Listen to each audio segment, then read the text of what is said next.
Joe Desanti, the greatest professional wrestling manager in history, and you're watching Drinking at Mo.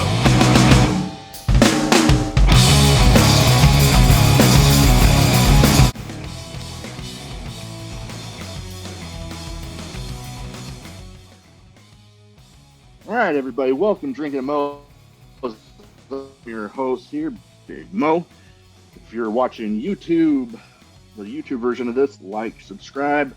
I got plenty of big things coming, especially my little trip down to Warrior Wrestling. We're on Apple Podcasts, Google Podcasts, Spotify, Anchor. Leave a rating, helps us out. I have with me today manager extraordinaire, Joe Desanti. How are you doing? I'm doing just dandy. How are you doing? I'm doing fine. Like I said, got some big things coming up for the show, and I'm happy you're able to take the time to talk to me today. Yeah, it should be all uphill from here. You've weaseled your way into all of these podcasts and Spotify and all over the place. You're making big waves across social media. I don't know how you're doing it, but you're managing to do it. So good for you. Doing it on my own, really. Word of mouth and just putting myself out there. Well, after you having me on the show, you're definitely going to get some more sponsorships, some more ratings. So I'm happy to help where I can. Yeah. Oh, yeah. Hey, I'm happy for any help anybody's willing to give. All right. First thing I'd like to start off with each guest is what got you started as a fan of pro wrestling, and then what had you decide to jump into the business? So this is easy. I've been a fan of professional wrestling my entire life. I watched started watching wrestling when I was 3 years old. I remember on Saturday nights, there was wrestling on Saturday nights. My mom and dad would have that on just kind of like in the background. They weren't really die-hard fans, but they'd have it on. And I just remember from a young age watching it, I was just captivated. That was all I wanted to watch. And so I'd watch it every week, whenever I could watch it. I remember going to the video store when they had video stores back then. And I remember I'd always want to rent the wrestling tapes. And then as I got a little bit older, I started recording all the shows. I mean, I would record Saturday morning wrestling, Sunday morning wrestling, Monday night wrestling. I was recording everything and I would watch them continuously. But yeah, I mean, that's how I started watching or getting into professional wrestling. And then as far as physically like being involved in it, I started as a fan, just like a lot of people have. I remember going to Magnum Pro Wrestling at the time. They would have shows at the Armory in Council Bluffs, close to where I live, and so I would go to those shows. And I remember just it was just a different feeling that you get walking into a wrestling show. You know, like you feel the electricity, even if there was 15 people there. It was like, this is a different feeing. Like this is in my blood right here. Like I have to be involved in this somehow. So for years I always watched WWE or WWF at the time. When they came to town, I would always go to the shows, and I was just a big mark for the business. And I remember me and my best friend went out of town one year. We started making a tradition to go to WrestleManias. So we traveled to Dallas, we traveled to Florida, Chicago. We started going to all the WrestleManias, and this happened probably about 7 years or so ago. I was on the plane ride back from a WrestleMania. Don't remember which one it is right off the bat, but I looked over at my best friend and I said, I have to be involved. Like is this something that I have to do? I have to be involved in this. I cannot just be a fan anymore.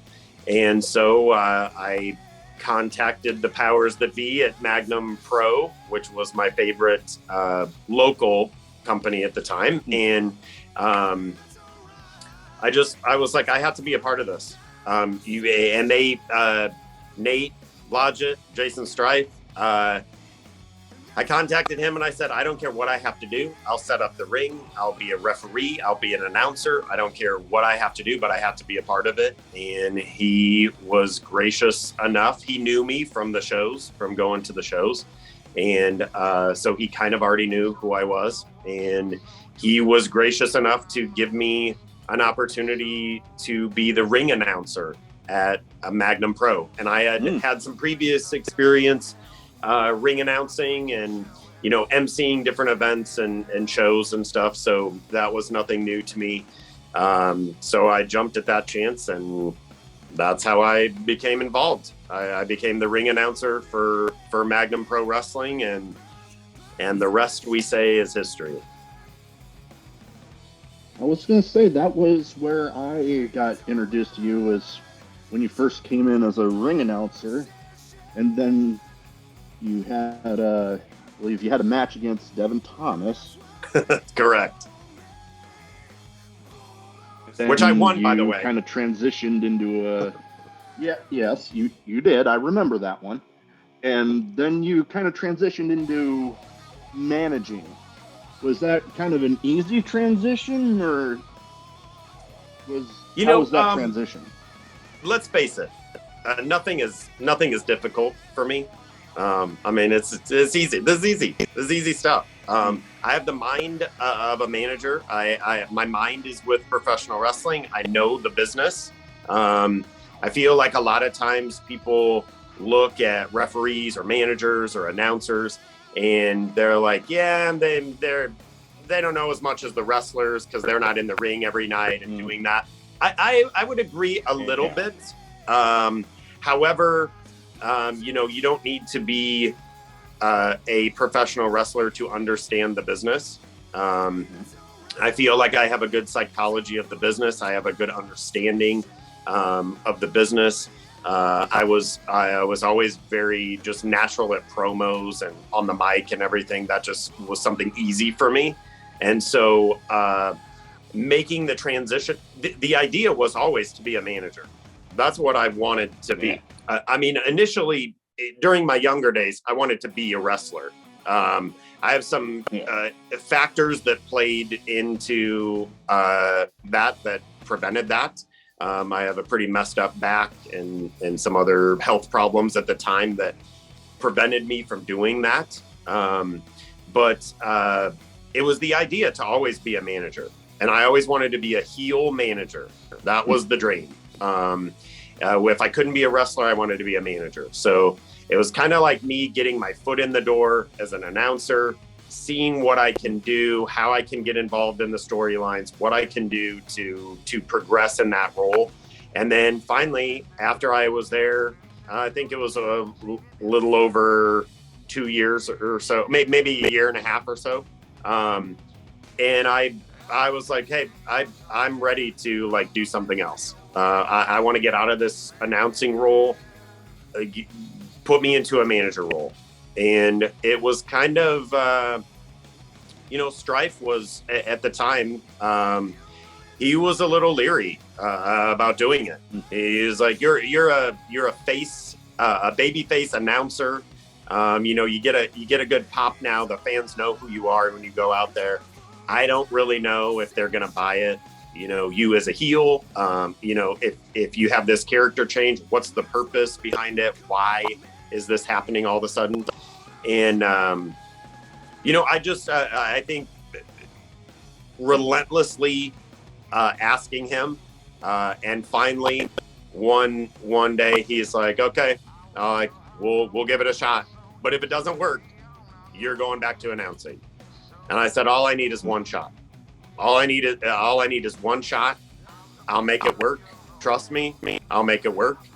And we went out there that night. It was a smaller show. JC Slater was the champion at the time. I did the announcing through that whole show. At the end of the show, Slater was victorious. He retained the championship. I low blowed him, turned heel, started my managing career. That was it. Yeah, I believe I remember being there that night. And I mean, you've sure had one hell of a run with it so far. You definitely get the crowd going. That's the point. Trying to get, getting under people's skin. One of my favorite things. One of my favorite things to do. I've got a couple other gigs outside of professional wrestling where it's very customer service based. You got to always be on point, be friendly, be the good guy in those situations. And Magnum Pro has allowed me to explore that other side, the darker side of Joe Desanti. I get to be the heel. I get to push people's buttons. And I don't have to watch, I don't have to watch if I'm offending people. That's what my job is. So I kind of took the ball and ran with it. Well, that's definitely the job of a heel, to make that crowd hate you and want whoever it is facing up against you, or in your case, being the manager, the guy that you're managing, wanting to see their butts getting kicked. Yep, for sure. That's your entire job. One group in Magnum Wrestling that you were tied to, it got a little confusing for me, because you guys started off with one name and then switched. Revolution, Coalition. It was confusing, because I remember giving you, I'll admit, I gave you a little crap during the Revolution days, because I'm like, I remember saying something like, WCW did it better. Mm-hmm. Yeah, I heard your crap talking a lot, and I'm like, I knew who you were. We knew each other, before that, and going out there, and booing me and some of the things that you said, I'm like, this bushy bearded bastard, like, and now he's giving me shit, like, this isn't how it works. And so, that time I think it was a little bit confusing time for everybody. I started the Revolution, the whole idea of the Revolution. This is what my intent has always been in professional wrestling. I want to do something different. I want to do something that hasn't been done before. Now, of course, factions in professional wrestling, that's a staple in professional wrestling. But what I wanted to do was I wanted to give some new blood. I wanted to get some new faces in there. I wanted to get some new wrestlers, people that haven't been seen before. I wanted to, the whole idea of the Revolution was like, we're the name of the group is the Revolution, but we're starting a revolution in wrestling. This is for the new people, the young, fresh, hungry people that want to make a name for themselves. And that was the whole idea of the Revolution. The very first person that I managed, first member of the Revolution, was Ryan Mcgregor. He was fresh out of the Magnum Pro dojo at the time. This kid had a good look. He had a good build. He was pretty solid in the ring. And he was fresh. Fans didn't know who he was. And I was like, I want him. He's going to be the first one. So I kind of mentored him, helped him with promos, got him a little bit more comfortable. His biggest thing was nerves.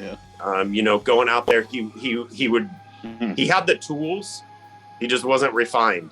And that was kind of my job. Like I'm getting this new guy. We're going to get him over. We're going to get him some heat, which worked. They paired us together. We got some heat. Our first feud was with Red Wing. I mean, we didn't waste any time going for the top guy at the time, and it worked out. It worked out pretty well. I started from there. I managed Nathan Edwards, another young hungry professional wrestler. I mean, he wanted it all. He wanted a rap career. He wanted to wrestle. He wanted to be the best in everything. And the heat that we got together was awesome. And then it kind of took off from there. I managed Mac, Nikki Sent.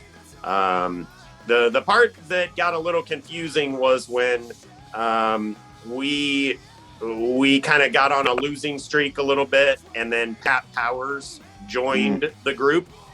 And the whole idea with Pat coming into the group was he's kind of this militant figure that is going to come in and kind of whip us back into shape.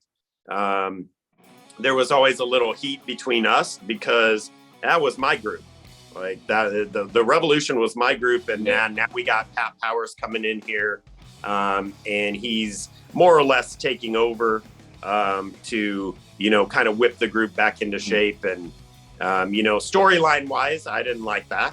That was my group. You're messing with my guys now. You're coming in, taking over. You changed the name of the group from the Revolution to the Coalition now. And it was there was always a little heat between us for that storyline wise. And we were the Coalition, and he kind of breathed new life into our group. We captured the tag team titles at that point.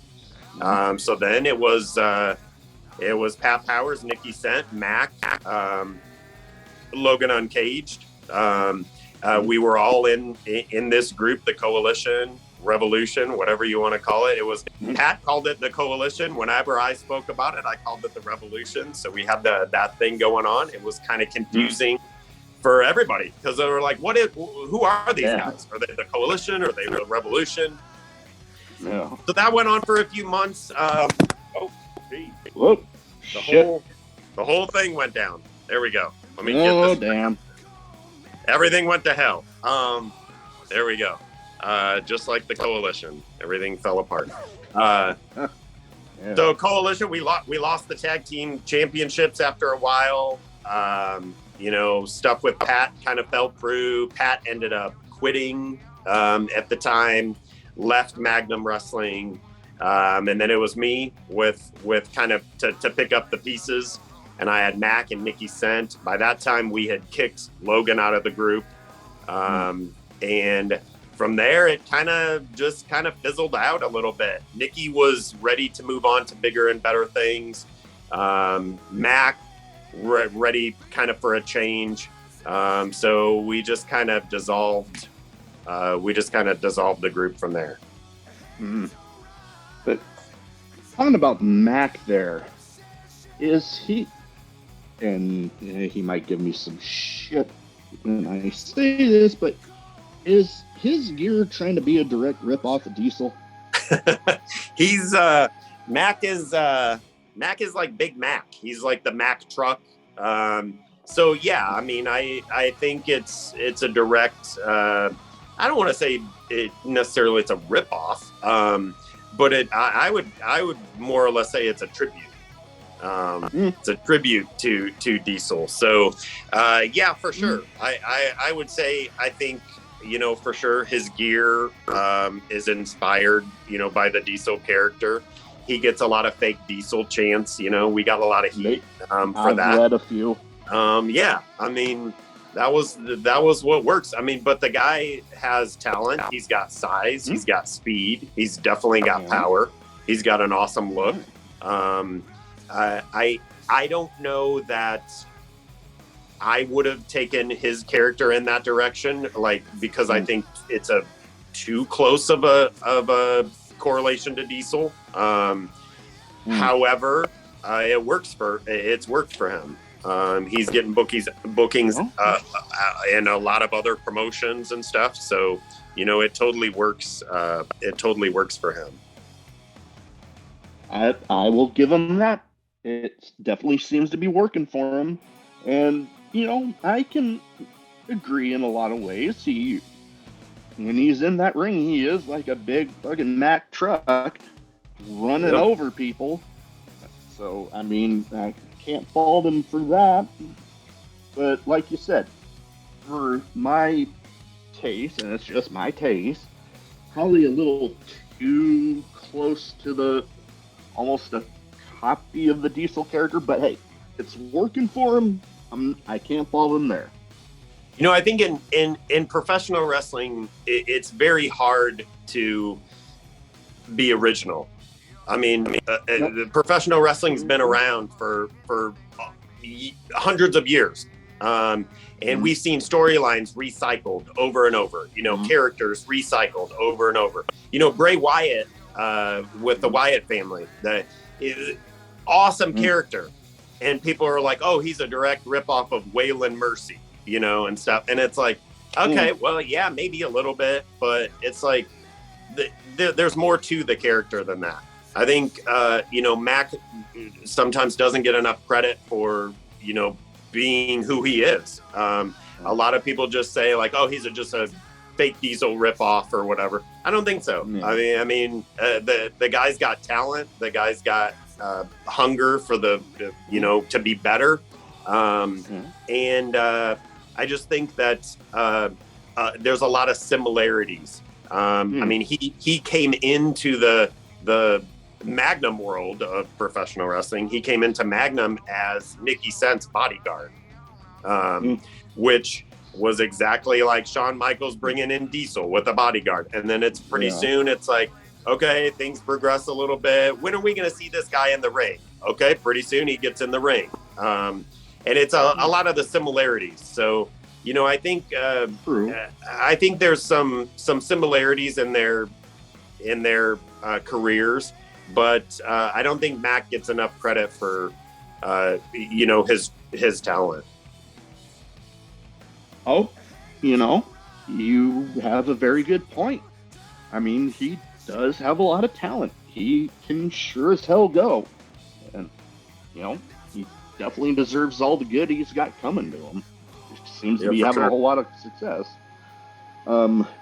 So, coming up here, well, actually, just recently, you've kind of been going on a bit of a scouting run for new talent, new people to manage.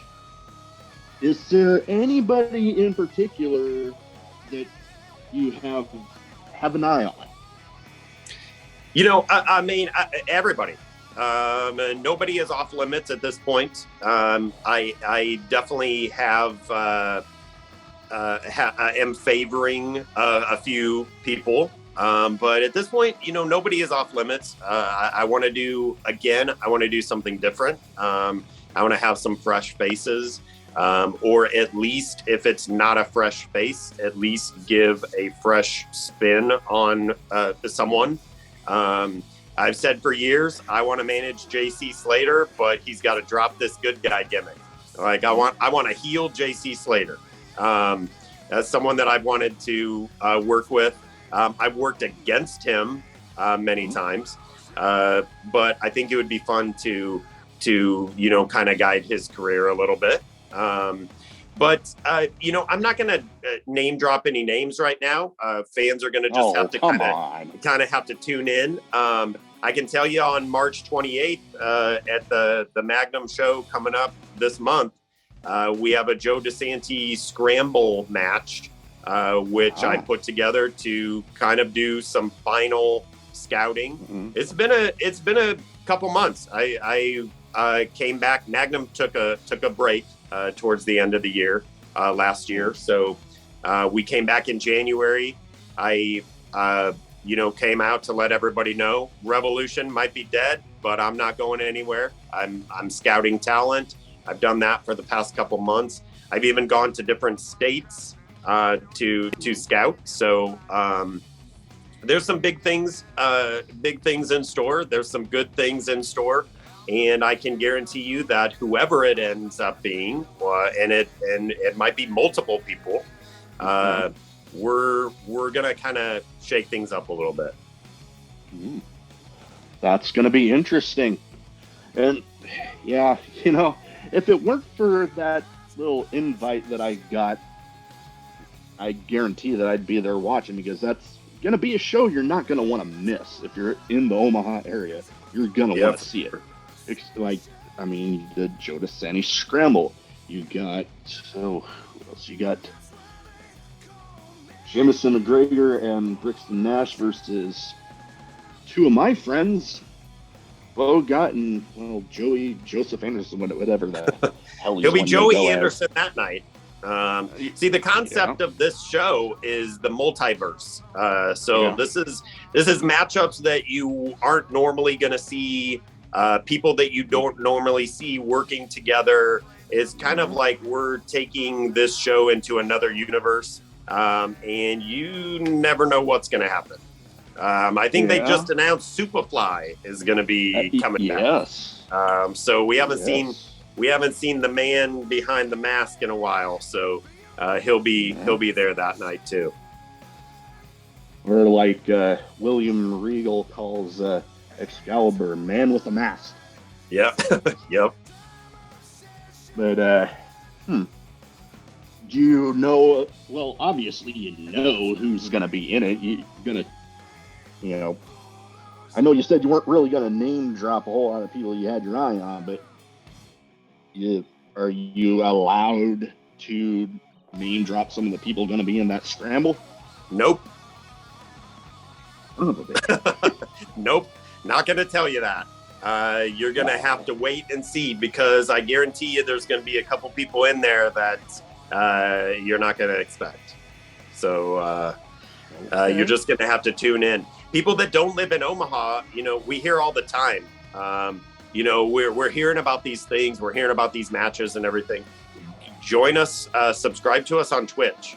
That's the best way. You can catch shows. You can catch shows live. They do the live stream on Twitch, and you can subscribe, and you can watch past shows as well. Yeah. So if you miss a show, that's your best way to tune in and see what happened. Yeah, I'm going to have to check back into that, because I know there was also a deal for the Twitch channel. If you have Amazon Prime, you can get it, like, you get one subscription a month for free. And I was having issues getting into that, because I'm like, you know what? If I can't be there on the 28th, I kind of want to at least be able to go back and watch it after I get done with what I'm doing in St. Louis. So, yeah, I mean, I'm going to check back into that, because I wouldn't mind being able to see it. Yeah, for sure. And it's if you can't get it to work, it's $4.99 a month. I mean, come on, for less than the price of a cup of coffee, you can catch all the action that you missed. It's just it's a no-brainer. Oh yeah, and I mean, if all else fails, $4.99 a month ain't that bad. Not bad at all. We talked earlier about one match that we had against Devin Thomas. I don't know if you really want to be talking about the other one. Yeah, I actually got a picture on my Instagram of the result of that one. Yeah, here it is. Here's the results. Years later. Yeah, weren't you supposed to have your head completely shaven? Yeah, well, so the match was against TJ Benson. And it was a no-holds-barred match. We had a program leading up, for months leading up to that match. A sellout, as a matter of fact. We sold out the stocks and bonds. And we were the main event that night. Myself against TJ Benson. At the time, TJ Benson, massive babyface at the time. So it made it very easy for people to hate me, going into that match. I had long, luscious locks of hair, if anybody remembers that. I remember. The stipulation was that if I lost, TJ got to shave my head. If I won, he had to retire. And were you there that night? I was. You were. Okay. So, yeah, I don't have to remind anybody how close it was. I almost pulled it off a couple of times. You did. I'm not too disappointed. I got beat. I'm not a wrestler. I'm a manager. I got thrown into this situation with TJ Benson. he's a MMA fighter, you know, and he without pulling any punches. I mean, he punched and kicked the shit out of me that night, and I'm here standing still. So yeah, did he cut my hair? Yeah, he won the match. He cut my hair, but you know, I don't. It's not really a big deal to me. I look good with short hair or long hair. So let's be honest here. Come on. You know, so the deal was, you're correct. The deal was he was supposed to shave my head, bald, and I ended up with a horrible haircut. He's a terrible barber. He didn't do a good job there. Oh, awful. He's a terrible barber. Good fighter, terrible barber. And he cut you up pretty good there. What's that? He cut you up pretty good there. Well, that wasn't him. That did that. That was Donnie. Oh. So yeah, after the match, they had me kind of like tied up. What TJ did was to physically cut my hair because he knew I wouldn't let him. He tied me to a shovel in the corner. To the corner ring post, and he had me duct taped to the corner. And he was trying to shave my head. But, you know, I mean, at that point, you know, my hair's wet. I had thick hair at the time. He's trying to shave it with these cheap shears that he got. They're not working. And so he's like, I can't cut. It's not cutting. And so he ended up getting a pair of scissors and just chopping. He chopped my ponytail off, holding the ponytail up. You know, that got a big pop. But I think the thought behind it was like, you know, why would Joe just be standing there letting him like cut his hair? Well, I couldn't do anything. I was duct taped to the shovel, hands behind my back, duct taped to the ring post, and Donnie Pepper Cricket came out there. I don't know why, really, but he was out there, I guess, to celebrate. And he ended up taking a trash can, and I think his thought was, I'm gonna I'll knock him out, and then TJ can finish the haircut. And he did knock me out, but in the process, he sliced my head right open with the garbage can. Yeah, I remember that now. So that was how that worked. And then I think there was so much blood. I mean, because it was a big gash. I mean, it was literally pouring out of my head. And TJ was like, "Okay, haircut's done," and that was that.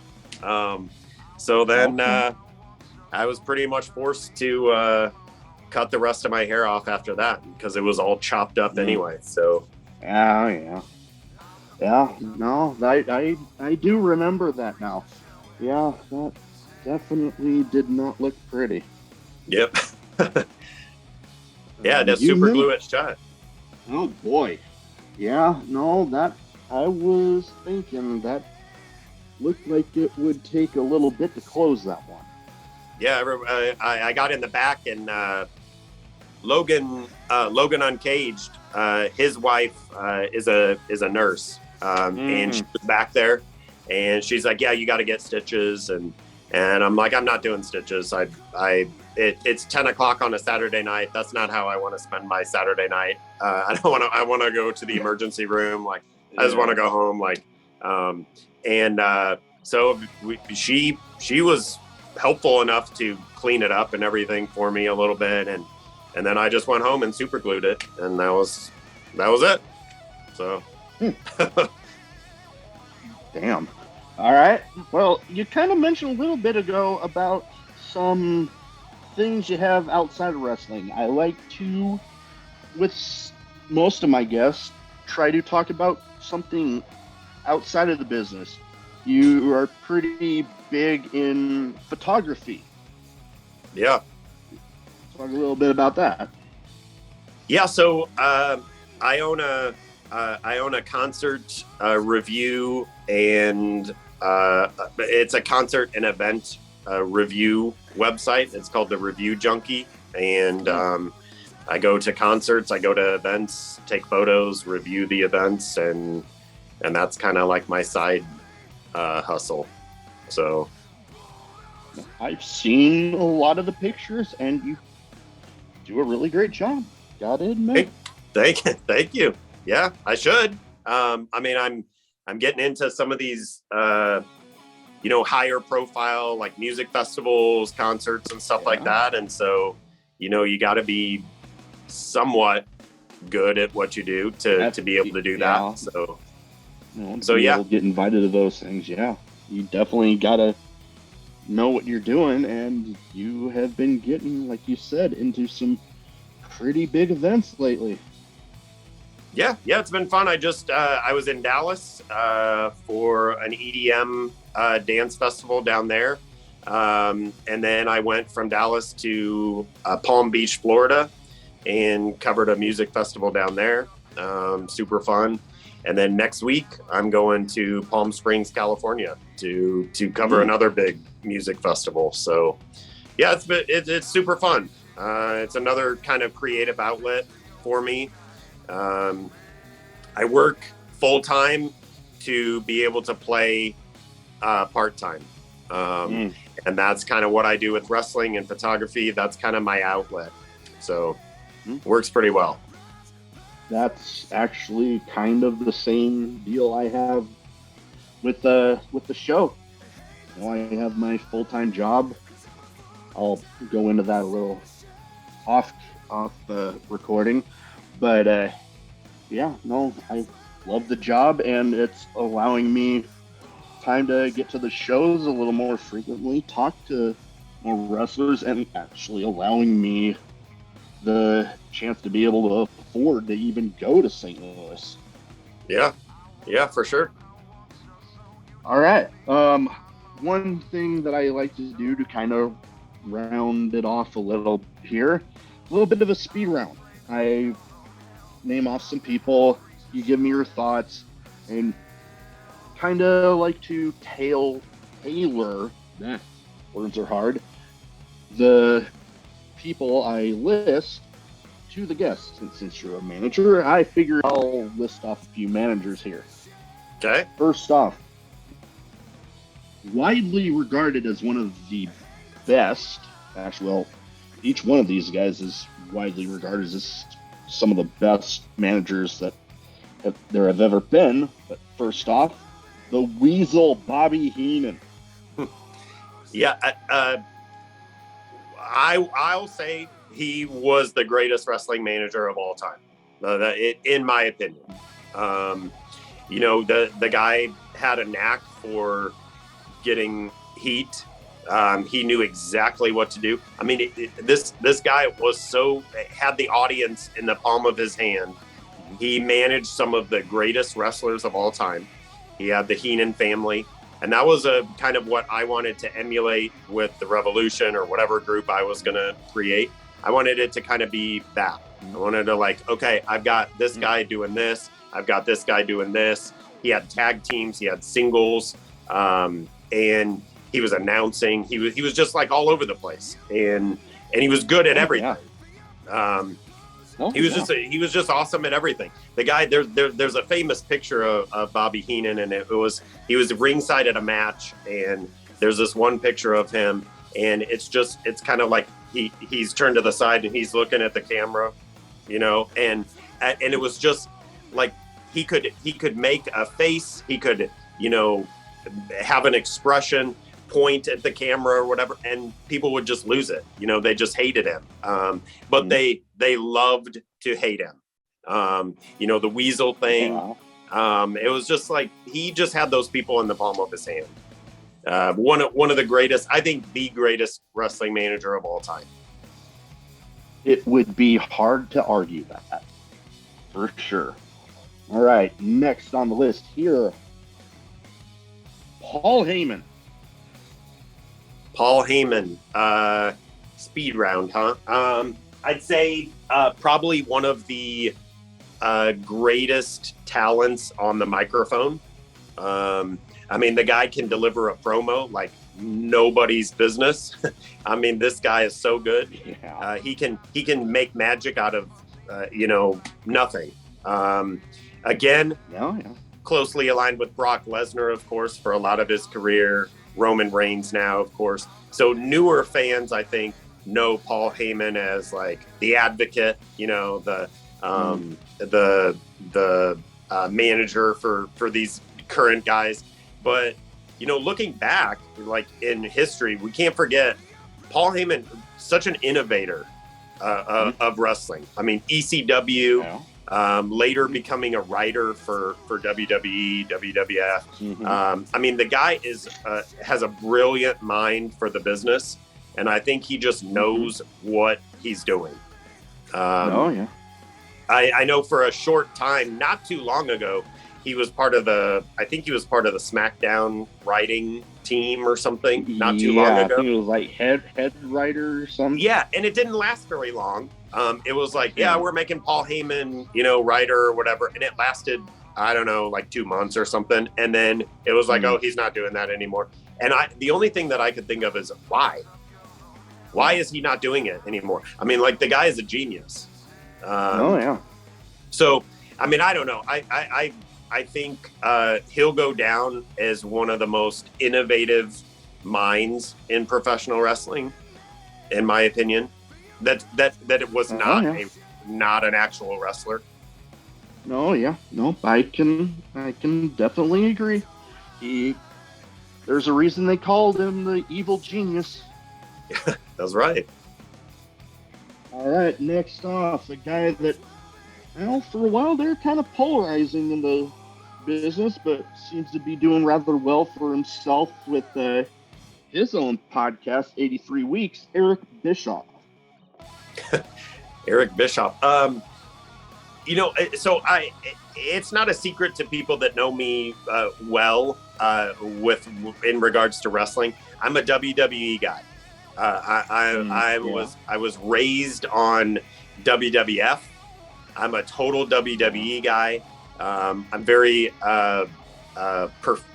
protective of my WWE. I read all the dirt sheets and, fans and stuff, and they're like, oh yeah, WWE sucks and they don't know what they're doing and everything. No one can come close to WWE. I mean, the fact of the matter is WWE, WWF has been around. They've been the number one promotion in the world for decades. No one can come close. You've got people that will try. You've got some good competition. AEW now, of course. You've got Impact and like all these wrestling promotions. They've got some great talent. But as far as like the reach and the power of WWE, no one comes close. So I'm a WWE guy. When it comes to Eric Bischoff, I hated Eric Bischoff in the 90s because he was a WCW guy. And Monday Night Wars, this guy's trying to destroy my WWE or my WWF. I'm like, you know what? Screw that guy. I hate him. Now I'm not too proud to admit that I did flip the channels every once in a while to check out what was going on WCW. I mean, I don't think, I think everybody did. I did. This guy was a genius. This guy was pretty fearless at the time.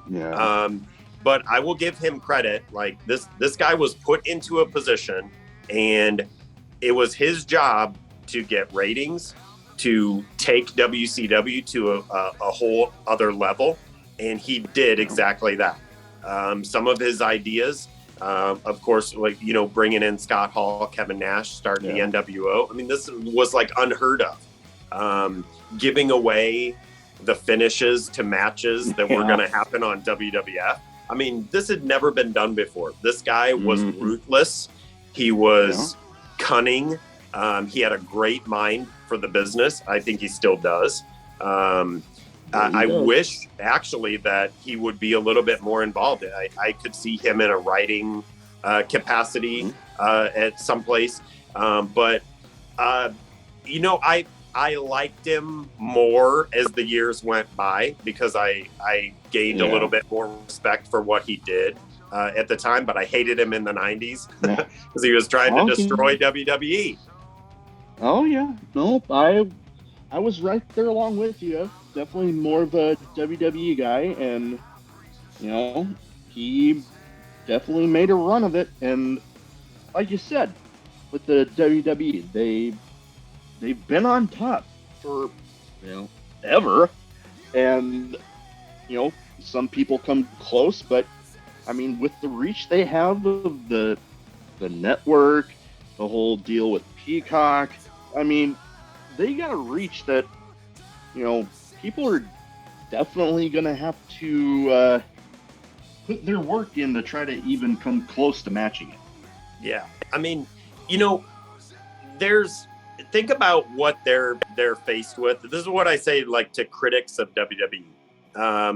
People are like, oh, it's not what it used to be. They don't know how to use their stars. I mean, you've seen all this stuff. Yeah. And to me, it's like, okay, they have to put on fresh TV shows every week. It's like 6 hours of TV every week that they got to put on, and 6 or 7 hours. And it's like, yeah, there's going to be some things that aren't the greatest. There's going to be some angles that everybody doesn't like. I mean, there's going to be those things. This is professional wrestling. If you don't like it, hang around for a couple weeks. There'll be something else that you do like. There'll be another character that gets introduced. There'll be another storyline that happens. And I think that when the time comes for WWE to pull out the punches, they do it, and they show why they're the leader. WrestleMania this past month, perfect example. It's like, oh God, they don't really have a great lineup for WrestleMania and everything. This past WrestleMania was probably one of the best WrestleManias in history. I completely agree. But yeah, like you mentioned, I like to tell people, especially with the sheer amount of wrestling that's out there, if you don't like one thing, nothing's making you watch it. You can, hopefully stick around for a little bit and something might pop up. But if not, there is something else out there that you're going to enjoy. And if you just let yourself sit back and enjoy it, you'll find yourself having a lot more fun. Like, perfect example, I told myself that going into WrestleMania. You know what? I'm going to sit back and enjoy it. And, I mean, you go from Cody Rhodes coming back. You go the whole Sami Zayn, Johnny Knoxville thing. Those guys took what very well could have been a dumpster fire of a match and put on one hell of an entertaining show. Oh, for sure. And then to top off that night, Stone Cold coming back. I mean, and he's one of your favorites, right? Oh, yeah, totally. Yeah, so, and I mean, they know how to do it. Feet yeah, they know how to do it. They know what they're doing. When the stakes are high and they need to pull it out, they do all the time. I mean, and they have no one can compare. I mean, look at Logan Paul. They bring in these celebrities, and it's like, oh, why are they bringing in Logan Paul and everything? They know what they're doing. I mean, it brought attention. They probably brought in new fans that haven't watched before because they want to see what's going on with him. They're bringing back Stone Cold, which brought fans back that haven't been watching in a while. They wanted to see what he's doing now. It's like they know what they're doing. Oh yeah, and you mentioned Logan Paul there.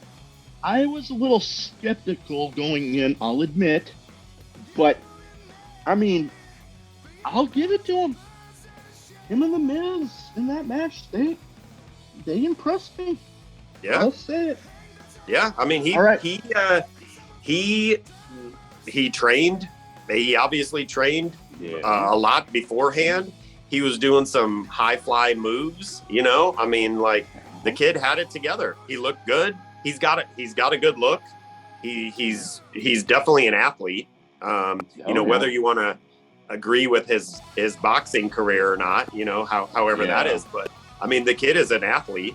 The kid's got a following. He's rich. I mean, he makes a natural heel.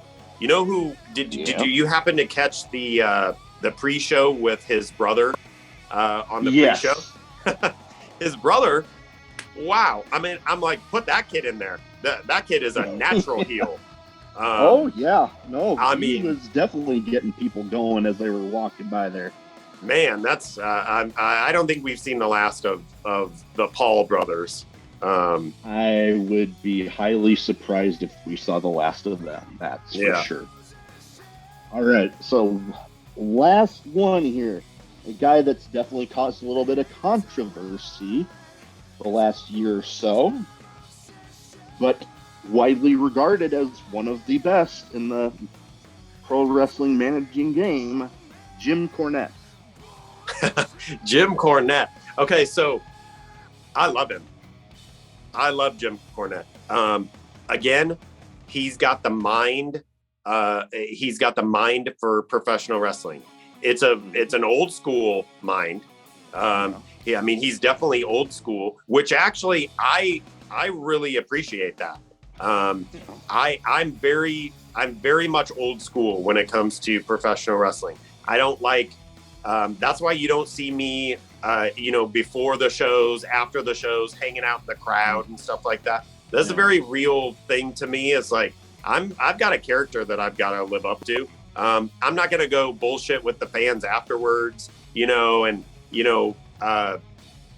going to see me palling around with people after the show. Like that to me takes away some of the mystique. And I know Jim Cornette, he's a little controversial with some of the things that he said, but he's very, one word that comes to mind when I think of Jim Cornette, and it's passion.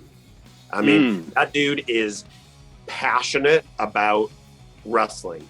And you can just tell it when you're listening to him.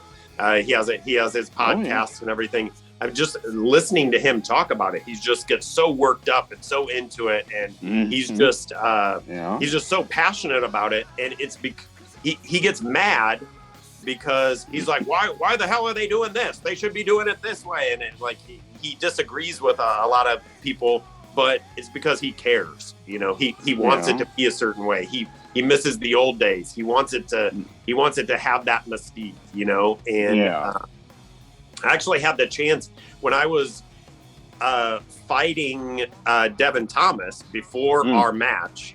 I was actually at a WrestleMania. It was, I don't remember where it was. It might've been Dallas. But I was at a WrestleMania, and my friend and I went to see, I think it was a comedy show or something. I don't remember what it was, but we were in this nightclub or whatever, and Jim Cornette was there.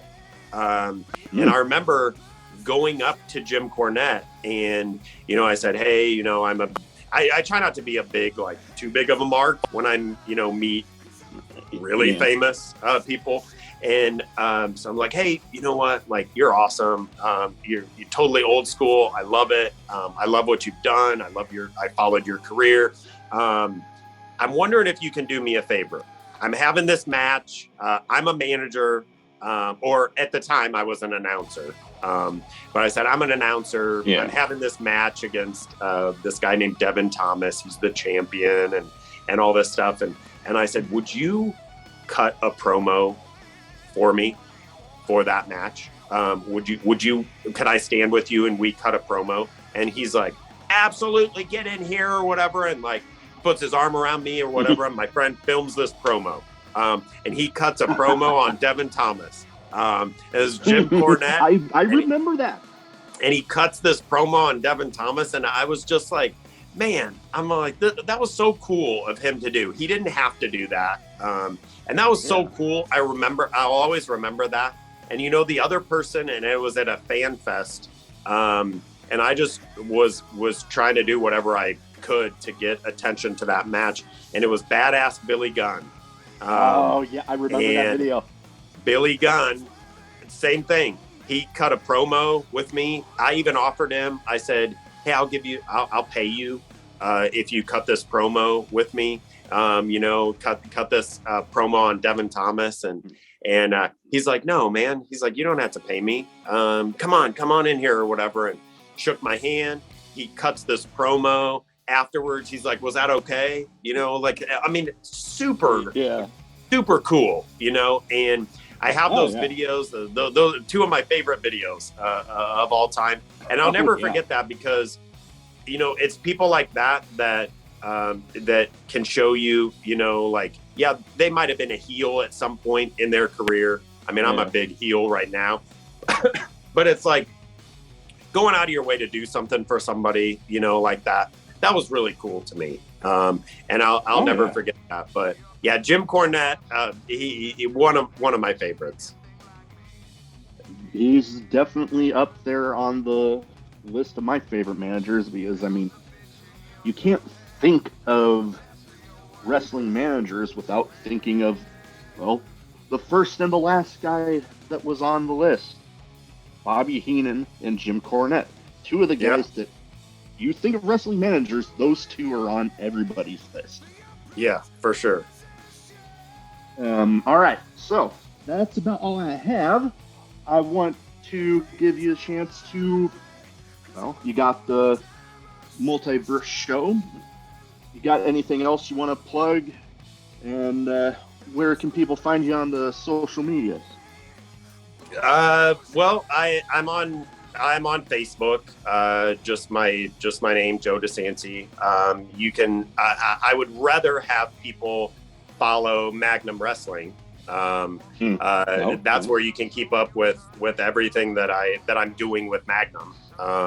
So I'd rather have people just give them a like and a follow. Twitch, we can definitely... obviously. You can subscribe to Magnum Wrestling on Twitch. And then if you want to support me on the outside of professional wrestling, you can go on Instagram or Facebook and do a search for the Review Junkie. And that's my that's my photography thing too. So that's there as well. But I just want to, encourage everybody, support local wrestling. That's so big. We have, I've seen Monday Night Raw, SmackDown, NXT even, has been through town. And I see all the thousands of people that go, to those shows. Yeah. And it's like, why aren't you going to the local shows? Like, sometimes we put on a better show than on TV. There are times. So it's like, support local wrestling. That's really important. These guys are out there week after week, month after month, working for very little money sometimes, and they're busting their asses. Support local wrestling, buy your tickets. It's kind of stressful to put on a wrestling show and not know, is there going to be fans at this? Are we going to sell out? Is there going to be people there? So buy your tickets early, go to the shows, support us, buy merch from the wrestlers, and, support what they do because they're working hard and it's all for the fans. It's all for the love of the business and the fans. And that's why they do it. Oh yeah. And I mean, there might be some people out there that don't really know about some of the local shows. And that's one thing that I want to try to help out. Yeah, I've had some big names. I got some big names coming up. But I also, like you with managing, I want to highlight some of the local stuff. Some people out there that, are really busting their ass trying to put on a good show for the fans. And, people out there might not realize that, to sit ringside at a local show, you'll be paying maybe $20, $25. When to sit that close at a WWE show, you might be shelling out a couple $100. Yeah, for sure. And you're going to get the better quality sometimes. Oh, yeah. Yeah, definitely. And you also get where the nationally televised shows, they might not be able to get the crowd really involved. Obviously they want to get a reaction, but the smaller local shows, they'll actually be interacting with you like you and I've done at shows. Yeah, you actually sure. feel a part of the show. Absolutely. But yeah, no, I want to definitely help out any way I can, and we want to support Magnum Wrestling. I will be posting links in the descriptions. I will have this out before the Multiverse show. And, we got other local wrestling out there too. We want to plug them whenever possible. And, like you said, support your local promotions, because oftentimes you'll find yourself having a lot more fun at those shows. Yeah, for sure. Alrighty. Well, that's all I have for today. Thank you, Joe Desanti, for taking the time to talk to me. I know you're a very busy man. I am a busy man. Thanks for having me on.